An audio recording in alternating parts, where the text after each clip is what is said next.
नमस्कार मंडळी, स्वागत आहे तुमचं किचन रेसिपीजमध्ये। तर चमचमीत अशी सुकी कारल्याची भाजी बनवलेली आहे।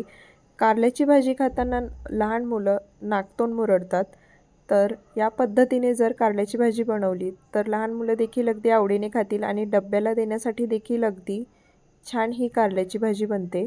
त्यासाठी मी इथे पाव किलो कारले घेतलेली आहे। कारल्याचा देठांकडचा भाग काढून घेतला आणि कारल्याच्या वरची जी सालं आहे ती काढून घेतली।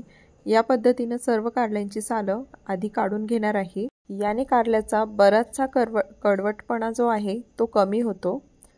तर या पद्धतीने आता सर्व कारल्यांची मी सालं काढून घेतली आणि मधोमध असा कारल्याचे असे 2 काप करून घेतले आणि कारल्याच्या आतल्या ज्या बिया आहेत त्या पिलरच्या साहाय्याने अशा काढून घ्यायच्या आहेत। तर बिया जास्त कडक असतील तर काढा, कोवळ्या असतील तर ठेवलं तरी चालेल, पण या पद्धतीने मी सर्व कारल्यांच्या अशा बिया आतल्या काढून घेणार आहे आणि याचे गोलाकार असे पातळसर असे काप करून घेणार आहे। तर सर्व कारल्यांचे असे पातळ मी काप करून घेत आहे। कारल्यांचे असे पातळ काप केल्याने ते शिजतात देखील पटकन आणि खायलाही जरा कुरकुरीत असे लागतात। त्यामुळे पातळसर असे सर्व काप करून झाल्यानंतर हे मी 15 मिनिटं मिठाच्या पाण्यामध्ये काप ठेवून घेतलेले आहे।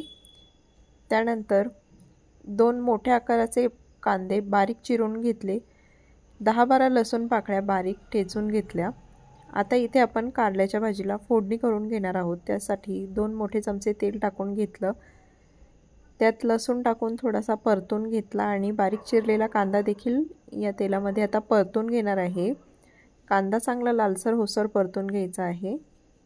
कांदा चांगला लालसर असा परतून झालेला आहे। आता त्यात जे कारल्याचे काप आहे ते टाकून घेतलेले आहे आणि ते देखील यामध्ये चांगले परतून घेतलेले आहे।